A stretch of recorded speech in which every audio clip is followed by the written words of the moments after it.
Hey guys, if you reached this point, you're in the last video of your 4DX Academy, so congratulations.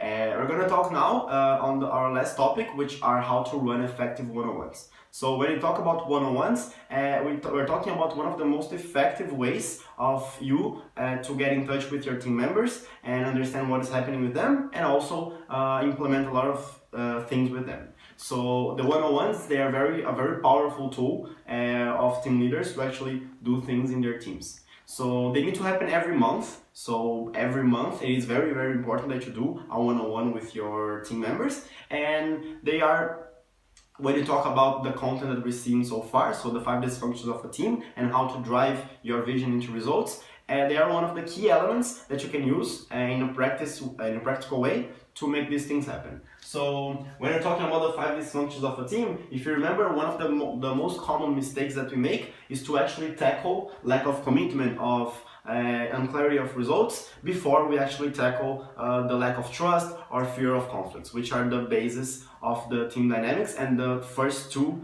dysfunctions that team pass through. So in one-on-ones, you can actually go through fear of conflict, you can actually go through building trust between you and your team members, and it's a very effective way of doing these things.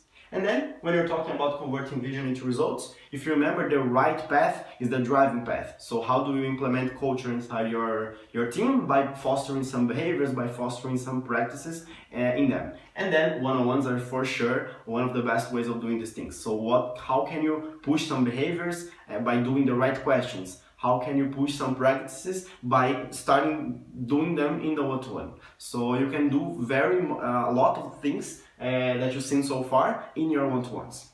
But one concept that I really want to talk about is the concept that one-on-ones, they need to be according to timeline. So the one-on-one that you're going to do, the first one-on-one that you're going to do with your members in October and September, they are not going to be the same ones in December, in January, because basically the team dynamics change, the maturity of the relationship that you have change, the customer flow change, the step of the customer flow that you're focusing on change. So you need to understand what is the current context of each of your members and what is the current context of your LC as a whole. So then you can use this space to actually match these 2 things. So before you go to your one-on-one, understand where your members are, so what is on their mind, and where do you want them to be after the one-on-one. And then what is the context that the LC is passing through. In your workbook, you're going to see that you have 4 boxes to fill the names of your members and then plan your one-on-ones in this way. But one thing that is very important to keep in mind is the different kinds of things, so the different examples of things that you can do in your one-on-one. So for example, a one-on-one can be for following up on the personal goal that you set with your team members right in the beginning of their experience. So what are you doing for this? What actions are you taking in order to achieve this personal goal? It can be for feedback giving and receiving. So you can ask for feedbacks from them, you can also give them some feedbacks. It can be even for training. So if you think that this member is needing a specific kind of training and that it's not for the team but for a specific purpose, then you can do this on a one-on-one.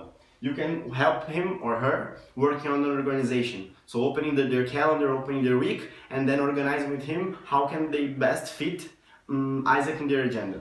Or it can even be to plan something together. So you're starting a campaign, you're starting something that concerns that person. You can do this one-on-one to plan things together. So also in this academy, we are giving some extra content on how to run feedback sessions in the best way possible, because it's very important and tricky. When we don't do feedbacks in the right way, we end up doing some things wrong. The second thing are questions and suggestions of guiding questions for you to do a follow-up on the personal goal. And then we're talking on the third material on a very effective way of teaching people. So how do I start? Where do I go? To make sure that my messages are being very effectively passed.